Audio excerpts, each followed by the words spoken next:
I want some wimpy guy playing Barbie around my kid. I was gonna make a rude video about how you are literally the trans version of JoJo Siwa, but I'm gonna take the high road.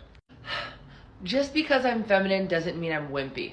Like, in all seriousness, sorry about the last joke. But people see the makeup and assume that I'm feminine, which is true. But feminine doesn't mean wimpy. It's actually very sexist to imply that things that are female are weaker. You have this idea that if your kid is around me, they're gonna be wimpy and only wanna play Barbie. Do you see me playing Barbie? I own a company. I have 1 million followers. I had a single mom and she died when I was in my early 20s. I'm not weak. I'm actually quite resilient and I'm quite tough. I think what's the most ironic is you have to be so tough to wear this makeup because you get so much hate for no reason. Just because I like glitter and I like a little bit of pink sparkle, people hate me for it and make my job and my life a lot more difficult because of it. And it's ironic to me that you think just because you see me and you see the way that I dress and the way that I look, that I'm weak, that I'm a bad teacher, and that you don't want me anywhere near you. And I wouldn't ever say anything like that. Sure, I'd tease you a little bit, JoJo Siwa, and say that maybe a little bit of sunblock will do you good.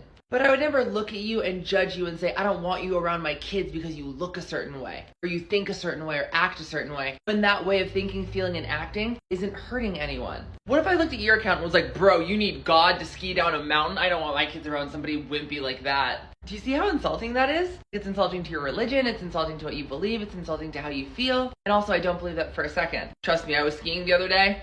God could have helped me out a little bit. I felt a lot. Case in point, if you don't mind the small amount of humor, but in all seriousness, you really should not judge people based on what they put on their face. And you shouldn't judge Barbies as being weak, or women as being weak, or men who wear makeup as weak and problematic, when we are not creating the problem. You're creating a problem that actually doesn't exist unless you decide that it exists. I hope this helps.